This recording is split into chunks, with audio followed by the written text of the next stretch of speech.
Que si sí, Que si no, Que porque sí, Que porque no, porque no. Que porque es así. que porque así no es. ya estamos cansados de tanto bla bla bla. pero sabemos que todos tenemos algo que decir. Así que aquí estamos. 4 amigos con distintas trayectorias. El médico, El financiero, El emprendedor. Y el amante de la naturaleza. Nos juntamos para hablar de lo que nos mueve y nos inquieta. aquí no venimos a dar sermones. Ni vende Las respuestas. conclusiones las sacas tú. solo queremos pensar en voz alta. Bienvenidos a Sin Tanta Carreta.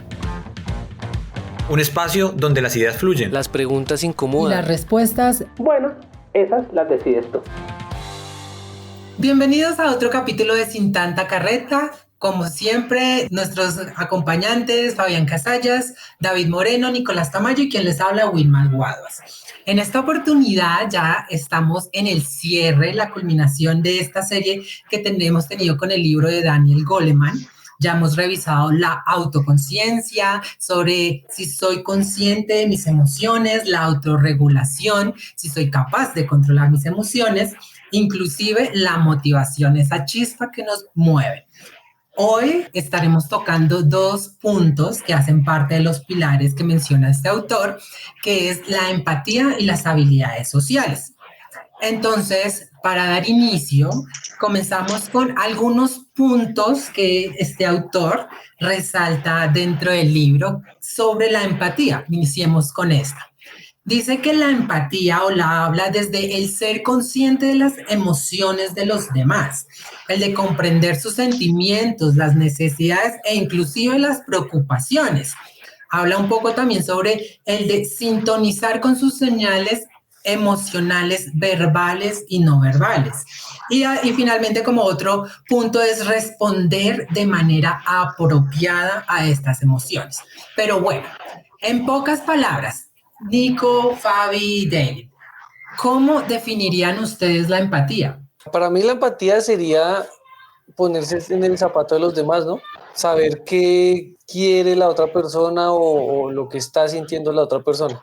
A mí me parece que la empatía, además de lo que dice David, es como poder leer a la otra persona, entender un poquito sin que la otra persona le diga a uno, entender qué es lo que está pasando por su mente, por sus emociones, y pues con eso también saber si puedo, digamos, o cómo comportarme ante eso. No digo que sea necesariamente una obligación uno tener que comportarse diferente dependiendo de cómo esté la persona, pero sí, por ejemplo, es una habilidad buena cuando una persona, por ejemplo, está triste y uno quiere, por ejemplo, reconfortarlo. Entonces es como leerlo para uno poder, digamos, tomar una mejor actitud hacia lo que uno quiera con la otra persona.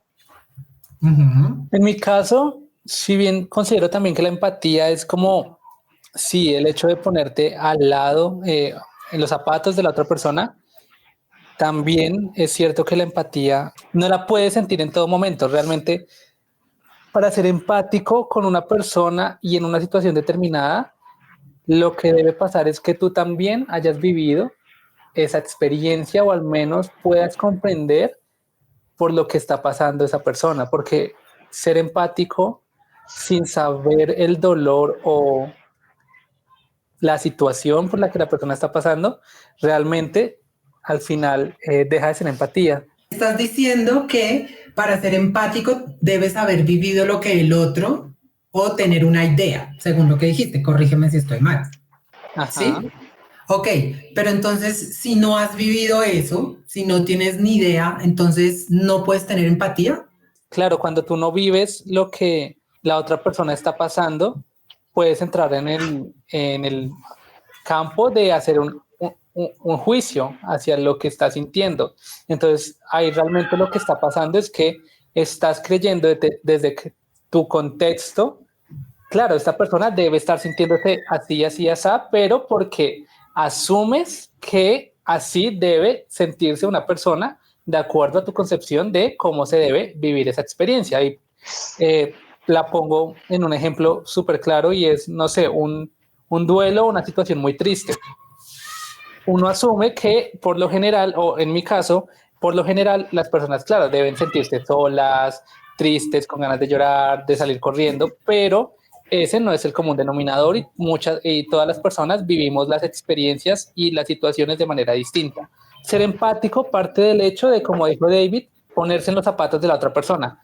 Sin embargo, eso de ponerse en los zapatos de la otra persona cuando tú no eres o no has vivido esa situación que esa persona está viviendo en ese momento, pues finalmente no es una empatía completa por más de que lo intentes, porque realmente lo que está pasando es que tú estás asumiendo lo que el y tal otro vez siente, emitiendo o sea. un juicio por decir, claro, es que en estos casos el común denominador o lo que la sociedad nos establece es que las personas se deben sentir así, así, así. No estoy de acuerdo contigo, basándome en lo que dice el libro. El libro tú hablas de que para conocer a otra persona te toca tener experiencias desde afuera, pero el libro nos habla de que tenemos que tener esas experiencias desde adentro para poder tener una mejor empatía. El libro dice que la conciencia de uno mismo es la facultad desde donde nace o desde donde se erige la empatía. Puesto que dice que entre mejor nosotros conozcamos nuestras emociones, a la autoconciencia, el primer pilar de la inteligencia emocional, mejor podremos también entender o comprender lo que sienten las demás personas, porque la empatía desde el punto de vista del libro está más enfocado en las emociones, en saber o entender, analizar, intentar acercarse a lo que las demás personas están sintiendo. Fabuloso, Nico, pero también es importante mencionar que, pues, es lo que dice el autor, ¿no? Como experiencia tuya, entonces consideras que es fácil o difícil entender las emociones de los otros porque estás poniendo de que a partir de tus propias emociones es que defines las emociones de los otros. Pero entonces... No necesariamente. Estás diciendo que sale desde adentro la empatía, es decir, que primero sí, pero te no de las emociones. Okay. Exacto, desde la capacidad que he adquirido para conocer mis propias emociones es que nace la capacidad que tengo para reconocer la de las demás personas. No digo que todos sintamos lo mismo, ni que todos lo procesemos igual. Pero ¿qué tan fácil o difícil es eso para cada uno de ustedes? Yo siento que es difícil, porque digamos, muchas veces yo intento ponerme como en el zapato de los demás, pero lo veo es, como dice Fabi, como lo que yo haría, lo que yo pensaría, como me estaría sintiendo yo, y voy a hacer algo para eso y resulta que la otra persona se molesta porque no era eso, sí, entonces no, ¿sabes? Claro, y es que ahí el tema también es un poco también la comunicación, digo yo, porque lo que te digo, llegas entonces a un juicio donde por creer que así se debe sentir esa persona basado en tus experiencias, entonces llegas a esos conflictos donde la otra persona realmente, venga, no, es que yo no estoy así, es que esto a mí no me genera tristeza, no, es que a mí esto no me genera enojo, todo lo contrario. Entonces, claro, ahí entonces es cómo evaluamos si eres empático o no. Para mí también es dificilísimo porque creo que además de tener como estas experiencias similares, también debe haber un conocimiento de la otra persona. Debes saber más o menos cómo piensa y debes conocerla de tiempo, ¿no? Uno no puede ser empático tampoco con una persona que conoces de la nada y por primera vez en un bus, por ejemplo, porque es un mundo totalmente diferente y es que las personas somos universos gigantescos. Me doy cuenta de que tú tienes toda la razón y estás en lo correcto, Fabián, porque él habla mucho acerca de que primero, bueno, tenemos que, digamos que individualizar cada relación de empatía que tenemos y así como todo lo que hemos visto con la inteligencia emocional es algo de ensayo y error y de aprendizaje continuo. Entonces, por ejemplo, lo que él habla es de los grados de sintonía, que me parece muy interesante porque los grados de sintonía habla de qué tan bien o mal estás empezando a leer a cierta persona y qué tanto coincide con lo que realmente esa persona está sintiendo. Entonces, ponen el ejemplo desde un bebé. El bebé llora. Todos hemos tenido experiencias de llorar. Yo sé qué cosas me hacen llorar a mí. Entonces, yo intento ponerme en los zapatos del bebé. ¿Por qué llora el bebé? Pero hasta que yo no tengo cierto grado de sintonía, yo no sé si el bebé está llorando es porque tiene hambre, porque tiene el pañal sucio, porque quiere cariño, porque extraña a la mamá. Hay gente, o sea, las mamás, por ejemplo, llegan a un punto en el que muchas, no digo todas, ya saben cuál es el llanto del bebé para cada cosa, porque tienen tal grado de sintonía que han llegado hasta ese punto de conexión donde ya conocen qué cosas detonan al niño en ciertas circunstancias. Entonces, es cierto, es difícil, pero al mismo tiempo son habilidades emocionales que se van puliendo con la práctica. Nico, pero entonces ahí me surge una duda. Entonces, ¿yo decido ser empático o es algo que se da naturalmente? Siento que un poco de ambas, ¿sabes? O sea, todos tenemos algo natural de eso, en donde yo veo a la otra persona, veo sus gestos, por ejemplo, hay cosas que son muy naturales que a veces ni siquiera notamos, como una sonrisa, fruncir el ceño, mirar para arriba, hacer un gesto, y uno ya medio entiende, o ya uno entiende de forma consciente o inconsciente que la otra persona está incómoda, está feliz, está triste, pero si realmente uno quiere llegar hasta la empatía que estamos hablando, de la que hablaba Fabián ahorita, de poder entender realmente lo que dice Fabián de una empatía verdadera, pues si toca, digamos, siento yo, meterle esfuerzo, practicar y ensayo y error. Aquí me gustaría que hiciéramos un punto y es que estás hablando de una empatía verdadera. ¿Quiere decir que existe una empatía falsa o cómo harías esa clasificación? No, mira que yo eso lo hago es porque Fabián le dio ese nombre de empatía verdadera, pero realmente entiendo yo que él se refería era a una empatía más completa, en donde yo entiendo mejor a la otra persona, ¿cierto? Ok, Fabián? bueno, entonces tú lo pones como empatía incompleta, parcial y empatía completa. Y tú, Fabi, ¿nos podrías aclarar entonces si esta definición fue así como tú la planteas? Yo no lo llamaría falso ni verdadero, y si lo dije en algún momento, quiero dar esa claridad. Tomemos entonces la empatía verdadera como eso que sí es la empatía. Porque como te Es que digo, yo lo también pondría hay más como conceptos muy niveles. volátiles, ¿no? Muy volátiles, no, sino muy subjetivos. Diría yo que la mayoría de personas la entendemos como lo que dice Goleman. Sin embargo, a lo que yo voy es que a lo que Goleman define como empatía, no llegamos de esa manera tan mágica de decir, no, es que yo soy empático y ya esta persona se está sintiendo así, así, así, porque yo sé. ¿Cuál sería el significado entonces si uno va, digamos, por la calle, no sé, una persona, una señora, digamos, va con unas bolsas o lo que sea y se tropieza, se cae, te le riegan las cosas? ¿Cuál sería como el significado de el querer ayudar y el decir como que, ay, la señora se pegó, y sentir como esa necesidad de ayudar a la persona y de tratarla bien? ¿Qué sería? A eso es a lo que yo voy, y lo dije anteriormente, y es como en ese punto donde, claro, tú sientes la intención de ayudar a alguien que o está llorando o le pasa lo que le pasa a esta señora que pues se le cayó todo y demás.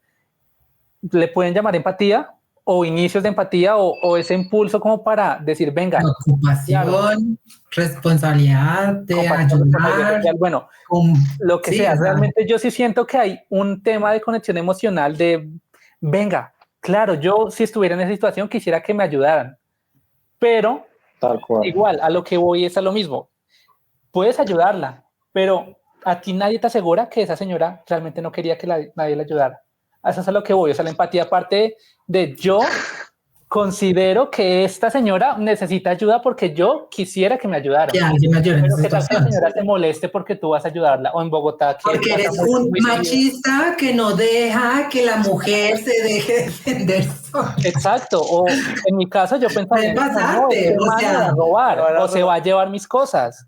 Entonces es Yo quisiera proponer algo diferente porque no me gusta tampoco lo de empatía verdadera y falsa, pero con lo que ustedes están diciendo, siento que pegaría, no sé si ya exista, se me ocurre ahorita, niveles de empatía.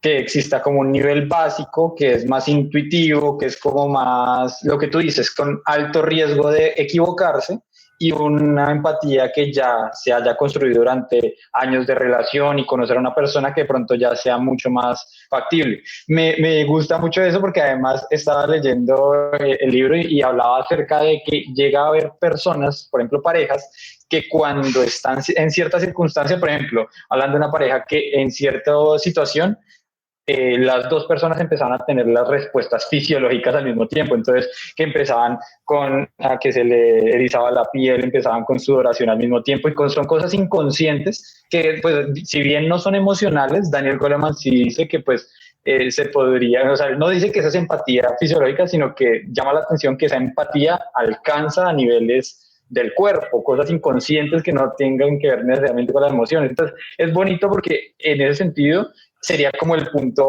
uno de los puntos de más arriba de la empatía, en donde uno ya conoce a esa persona tanto que incluso empezamos a reaccionar igual frente a diferentes situaciones, ¿no? ¿Y cuál sería el primero? El básico. El que todos tenemos, el hecho de esa persona se cayó, a mí me gustaría que en esa situación alguien me ayudara, yo voy a ayudar. Así yo me equivoque, así la señora no quiera. David, ¿tú consideras que entonces reaccionarías primero de la misma manera que Nico? Pues yo la verdad no creo que haya como niveles de empatía o algo así, o sea, no, Ok. a ver, yo lo compararía, los niveles de empatía, entre comillas, lo compararía más como la relación que tengo con esa persona. O sea, ¿no podría Uno ser como sabe, empático con un desconocido? por ejemplo, hace poco me pasó que habían 3 personas que son cieguitas y pues iban a pasar la calle. Nadie los ayudaba y les ayudé a cruzar y todo eso. Eso es como, ¿Eso tú lo ves como empatía? ¿No podría ser, no sé, como consideración? O, no sé, de pronto compasión por ver las personas vulnerables y querer tratar de ayudarlas? pues yo creería que todo tiene relación. ¿Qué diferencia entonces la empatía de las demás? Yo considero que la empatía también puede ser como una emoción un poco más compleja, como que abarcaría más emociones, porque claro, al final la empatía, dependiendo del caso y como lo veo yo, puede despertarte o una emoción de alegría, o una emoción de tristeza, o una emoción de compasión, como también considero que puede pasar en el ejemplo que dijo David, donde claro, voy a ayudar a las personas a cruzar la calle porque me gustaría ayudarlas o bueno, no sé en ese momento si David fue más porque quisiera ayudarlas o porque sentía que ellas necesitaran ayuda, porque son cosas distintas, ¿no? De pronto la empatía es algo que a uno le nace, no es porque tenga uno como que ayudar a alguien porque sí. Resumiendo un poco, mencionamos entonces, David también habla sobre este vínculo que nos mencionaba Fabi y nos decía cómo hay que tener esta conexión, hay que tener esto, mientras que Nico pone en como que a exposición de nosotros de que no, espérense, hay unos niveles que son muy básicos en los que en teoría todos reaccionaríamos de la misma manera y hay un nivel un poco más alto que se relaciona mucho con esto de la cercanía. Siento que es un tema muy intuitivo, muy nato, muy de las personas, el hecho de tener como esas reacciones emocionales ante uno como de las otras personas.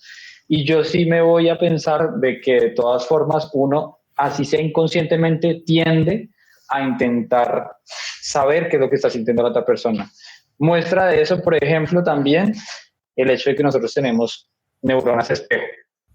Las neuronas espejo son unas células que tenemos específicamente en el cerebro que intentan imitar o que nos ayudan a imitar también ciertas, digamos, cosas que vemos. Por ejemplo, eso se ve mucho en los niños. Que tú le sonríes a un niño, el niño a veces te sonríe de vuelta, así no haya una emoción que lo detone.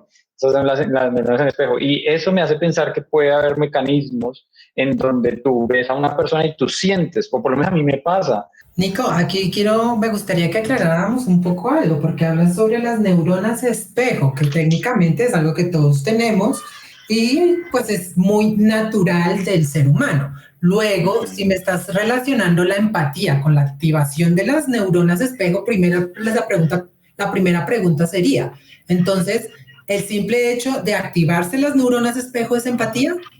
Bueno, yo no te dije que las neuronas espejo se activaban durante la empatía. Yo te estaba diciendo que me parece algo interesante que nosotros tengamos las neuronas espejo, que se ve más que todo en los niños, por lo menos en las manifestaciones clínicas, y que por lo mismo pienso yo que sí tenemos algún mecanismo en donde de forma natural se conecten las partes emocionales de nuestro cerebro, la parte del sistema límbico, con el hecho de yo poder, digamos, intentar sentir o intentar saber qué es lo que sienten las demás personas, simplemente con el hecho de verlas, de percibirlas, de intentar pensar o bueno, intentar sentir, pero de forma inconsciente, pensaría yo, cómo se está sintiendo la otra persona.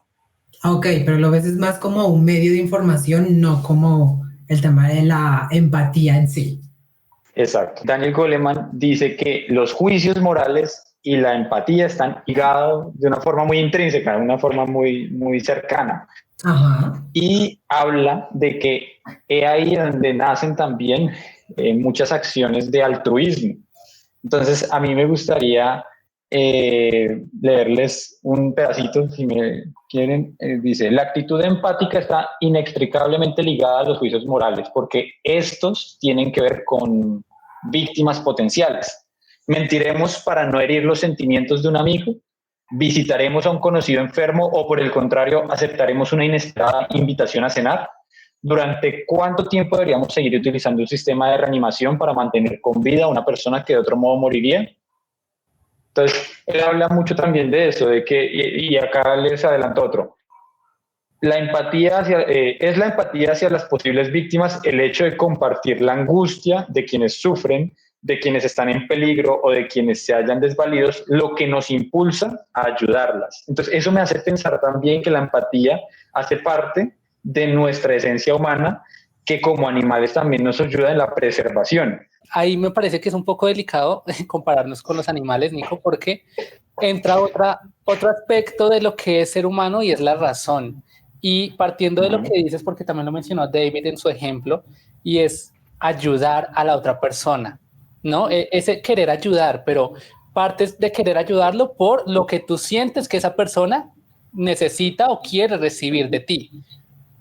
Ahora, y también, ya que lo mencionas y nos leíste ese pedacito, y quiero tocarlo porque me parece algo súper fuerte y algo en lo que he pensado últimamente, y es ese hecho de que, claro, hay una persona con una enfermedad terminal o en una etapa muy difícil en una situación de salud donde prácticamente el pronóstico de los médicos es reservado, y se decide porque ayudar a esa persona es entubarlo, conectarlo a una máquina que le dé soporte.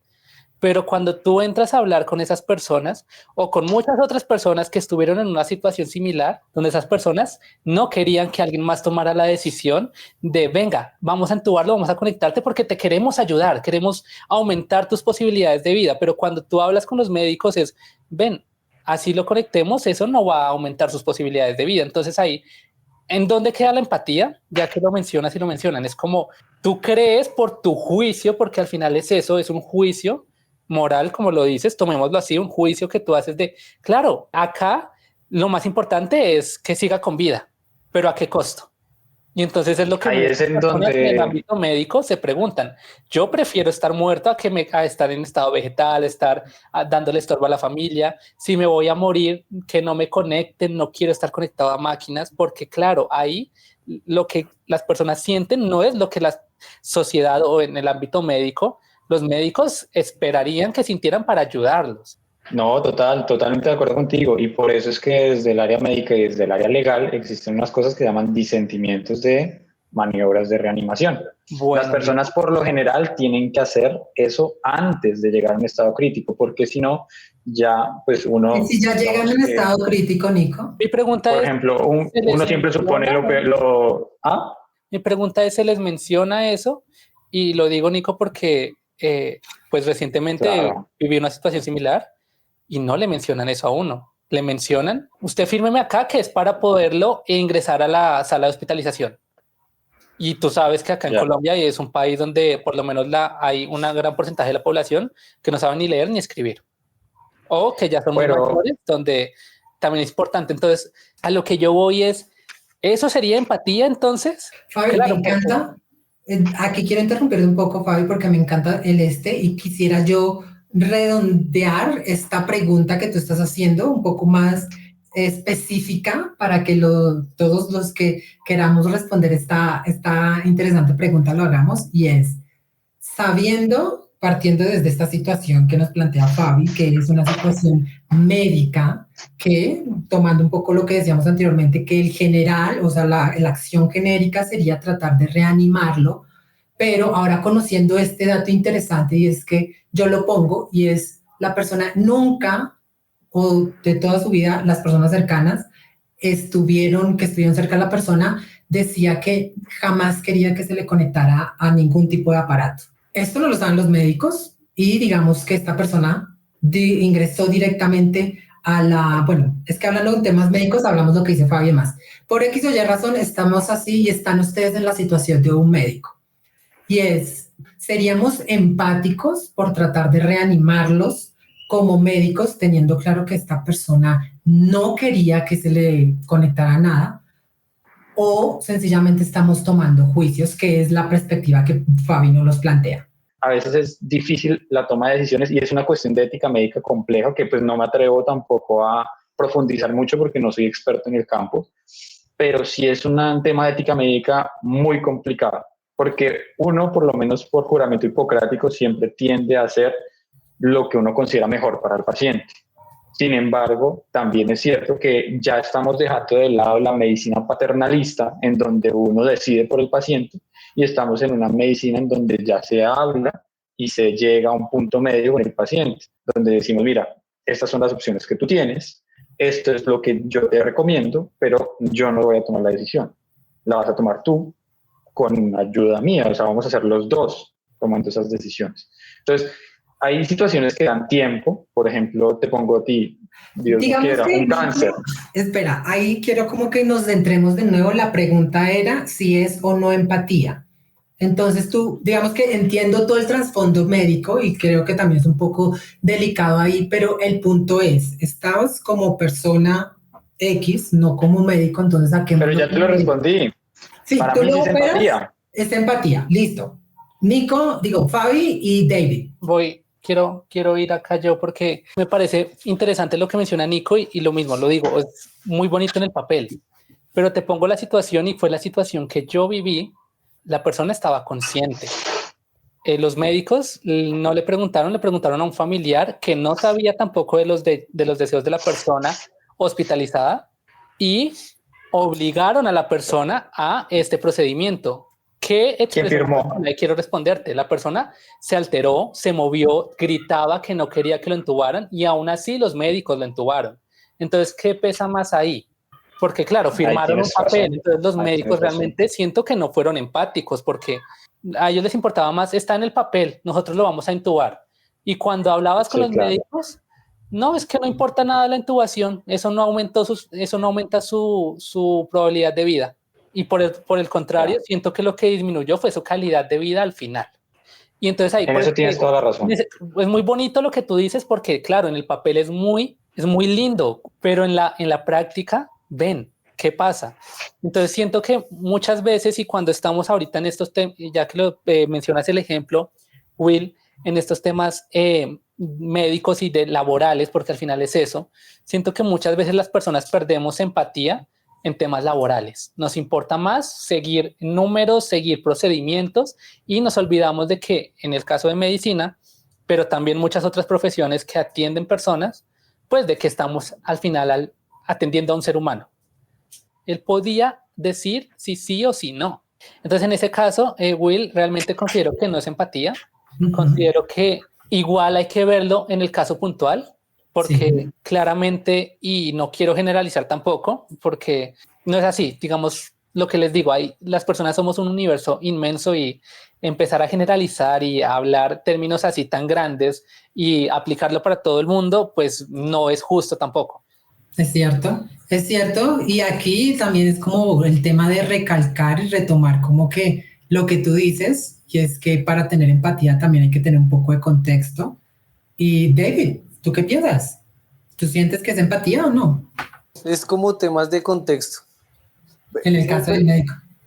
No, sí, por eso. O sea, digamos, todo lo que es como de empatía, yo siento que es tema de contexto, según la situación, según lo que esté pasando, porque según el contexto uno va y ayuda. Según el ejemplo del médico, también depende, porque pues si hay algo que hacer, pues obviamente uno quisiera poder ayudar y que mejore la persona y hacer todo lo posible. Sí. Así esté escrito en un papel que no o algo así.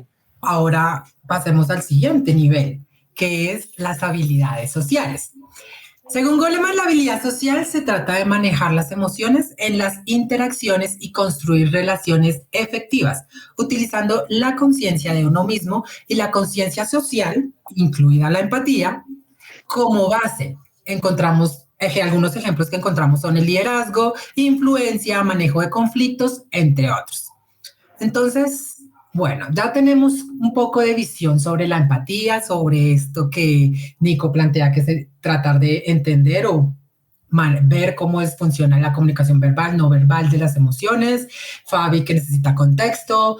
David, que necesita ponerse en los zapatos de las personas. Y ahora es esto de cómo yo me relaciono con los otros desde un punto de vista de el manejar las emociones. Pero primero que nada, ¿cómo definirían sus personalidades? ¿Introvertido, extrovertido, alguno entre medias, con ninguna de ellas? Y me encantaría que lo mencionen en algún caso, algún momento que recuerden en donde su personalidad jugó un papel clave para conseguir, alcanzar, descubrir algo que querían. ¿Cambiarían algo de esa situación? Entonces, si quieras, comencemos contigo, Nico. Bueno, yo me considero que durante la mayor parte de mi vida he sido una persona introvertida, que ya poco a poco he venido superándolo y que ya hoy en día me considero extrovertido. Por ejemplo, el hecho de que uno a veces no sabía cómo decir que no. A mí me pasó un montón. Teníamos un grupo de amigos y había días en donde decían, bueno, vamos al parque, no sé, un ejemplo. Y yo no quería salir. Pero uno como por pena, como por la introversión, uno, ay, bueno, vamos, no sé qué, y uno hacía cosas que muchas veces no quería, por esa presión social y por demás. Eso me acuerdo que me pasó. Ok. Entonces, ¿cambiarías algo? Entonces, ¿dejarías de ser? ¿Dirías no? Sí, mira que, pues, hablando ahorita y empezando este nuevo pilar, yo siento que este último pilar es como coger todos los otros y ponerlos en práctica. Interesante. ¿Qué opina Fabi, David, sobre esta teoría del controlar? Bueno, primero que nada, sus personalidades, su experiencia y si quiere tienen alguna opinión sobre la versión de Nico del control. En mi caso, yo me considero como una persona en el punto medio entre lo introvertido y lo extrovertido.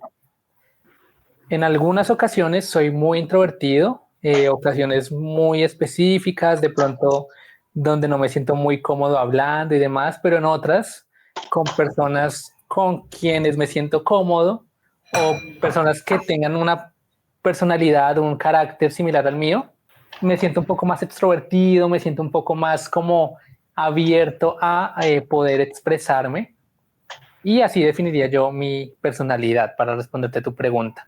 Si me ha servido o no en algo, en algunas situaciones en mi vida, en algunos objetivos, yo diría que a lo largo de mi vida, esta capacidad de poder conectar con algunas personas me ha, digamos que yo lo digo mucho como bendecido, pero siento que también es a partir de esa capacidad mía de poder escuchar, intentar ser más cercano a estas personas con las que quiero seguir una comunicación. Me ha acercado mucho a muchas personas que valoro mucho hoy en día y he conocido personas maravillosas y he podido conectar con ellas de una manera única, dependiendo de la persona y donde puedo conocer a cada uno de ellos desde lo que son. Y nada, pues para las personas cercanas saben que las amo un montón. Yo voy también como por un lado como Fabi, digamos que no estoy más para un lado que para el otro, sino me siento como en un punto medio, unas veces en uno más que otro, porque a veces quiero como estar solo, estar tranquilo, ¿sí? Y otras veces también uno quiere estar como con personas, disfrutar, recochar. Entonces no siento que vaya más a un lado. Y en cuanto a una experiencia así que me haya ayudado, yo creo que el tema de hablar con diferentes personas, ya sea de trabajo, de conocer nuevas amistades, entablar conversaciones desde cero por alguna razón, todo eso, o sea, como que eso ayuda, o sea, estar en ese equilibrio. Will, Sí, ¿y tú? ¿Cómo es tu personalidad también? Bueno, aquí quiero comenzar con una definición para ustedes también. De pronto no la tenían muy conocida, yo sí la tenía bastante clara hace rato, y es la ambiversión. Se los voy a definir tal cual, y es que se refiere a la tendencia de exhibir características tanto de la introversión como la extroversión en grados aproximadamente iguales. Una persona con esta tendencia se le puede conocer como ambivertido. Tengo entendido que esta como personalidad es que es una persona que encuentra en ciertos espacios, momentos en donde tiene ciertos comportamientos de una persona introvertida, no quiere socializar, no sé qué, pero también puede manejar su personalidad de tal manera que en ciertos momentos o situaciones puede llegar a ser una persona extrovertida en donde no genere ningún tipo de miedo, que a lo que se le pone a los introvertidos es el tema del miedo a comunicarse con nuevas personas, el tema a generar nuevas relaciones, al de exponerse en público o temas de decir que no. Efectivamente, yo me considero igual. Creo que desde siempre lo he sido. Antes con mis compañeros colegio, universidad, trabajo, son relaciones en las que me mantengo como muy estables, como solamente manejémonos lo necesario, amigos muy cercanos, pero adoro las exposiciones, me encanta presentar, adoro estar al frente de un público, entonces es como que me siento cómodo en las dos, pero no me gustaría estar como que, o no defino mi personalidad en una sola. Entonces, ahí respondiendo a tu pregunta, creo que esto lo que me ha permitido es tanto laborales como personales, conocer nuevas personas, nuevos amigos en los viajes que he hecho solo. Pues un introvertido se queda siempre solo y he tenido viajes en donde no he hablado con nadie porque realmente lo siento como introspección y otros en donde he conocido personas que hasta hacemos futuros viajes juntos. Entonces, creo que es muy rico ese balance y el de poder explorar tu personalidad. Y ahora que entendemos también, como lo decía Nico, esta recopilación de todo lo que implica la inteligencia emocional, el de saber todo esto, ¿creen que una persona que tiene, Goleman hablaba de relaciones efectivas, puede tener relaciones efectivas una persona que tenga inteligencia emocional, es decir, que ha manejado todos estos temas que hemos hablado en los últimos 2 podcasts, incluyendo con alguien que no? ¿Qué piensan ustedes? Ya que toca el tema de relaciones efectivas, pues yo siento que uno no va a poder tener como una amistad, por decirlo así, con alguien que sea muy, muy chocante, ¿no? O sea, no se va a tener una buena relación, ¿sí? Entonces, pues digamos en mi caso, y acá entrando como en recorderis de, digamos, las personas que tengo alrededor, mis amigos, familiares, todo, pues yo no siento que haya alguien cercano con el que choquemos. O sea, me refiero a que explote por las cosas y que yo no sé qué y que uno no le pueda decir nada, ¿sí? Ok. Complejísimo realmente. O sea, puedes tener relación con ellos, pero esas relaciones serían un poco más desde tal vez no obligación, pero sí quiero poner en un contexto en el que tú no las eliges. Como por ejemplo un nuevo trabajo. Realmente en una entrevista de trabajo, pues tú vas a ver todo lindo, si te interesa el puesto, el jefe pues realmente no es que te vaya a dar mucho... no te va a dar un panorama muy grande de cómo él es como líder, él o ella. Entonces, no vas a tener como que un backup muy grande como para saber si vas a tener una buena relación laboral con tu líder, con tu jefe. Y muchas personas se quedan en esos lugares precisamente porque no ven otras opciones. Piensan que realmente lo que hablábamos antes deben estar ahí porque no hay más. Eso, pues en el ámbito donde tú no puedes elegir, donde prácticamente sientes que estás obligado a convivir con una persona así. Como lo decía David, ya en temas un poco más personales, donde tú pues eliges tus amigos, eliges si hablar o no con tus familiares, cómo tratar a las personas, digamos que ahí puedes filtrar de alguna manera con quiénes conversar y demás. El tema es que, claro, todo esto es un proceso y se aprende día a día, pero también hay que tener la voluntad de querer aprender esta inteligencia emocional, de querer mejorar cada día en estas habilidades, en estos pilares y así pues poder generar mejores conexiones sociales. Yo estoy muy de acuerdo con lo que dicen ustedes dos, la verdad. Me parece que la relación efectiva, así como la ve Daniel Goleman, que es poder prácticamente utilizar todas estas herramientas de inteligencia emocional a la hora de ponerse uno a tener una relación con otra persona, es algo que, pues primero se construye cada día, no es algo como que realmente sea que yo encuentro una persona que ya tiene inteligencia emocional, yo tengo inteligencia emocional y digo, magia, somos 2 personas inteligentes emocionales. Exacto. Yo siento que todos tenemos nuestros retos, todos tenemos nuestras fortalezas y nuestras debilidades y son cosas que uno va trabajando en el día a día.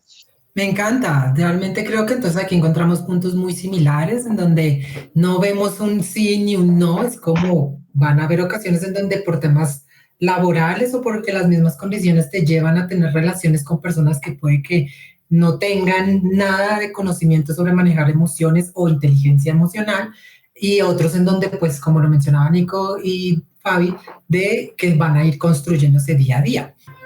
Para cerrar este capítulo y con esta serie, me gustaría dejar una pregunta para todos nuestros oyentes y es, ¿Cuándo dirían ustedes que alguien, o inclusive ustedes mismos, tienen inteligencia emocional? Aquí nos hemos, como dicen por ahí, quitado los chiros, les hemos contado desde nuestras experiencias, la autoconciencia, cómo nosotros identificamos nuestras emociones, cómo creemos o no que controlamos nuestras emociones, qué nos motiva, qué no.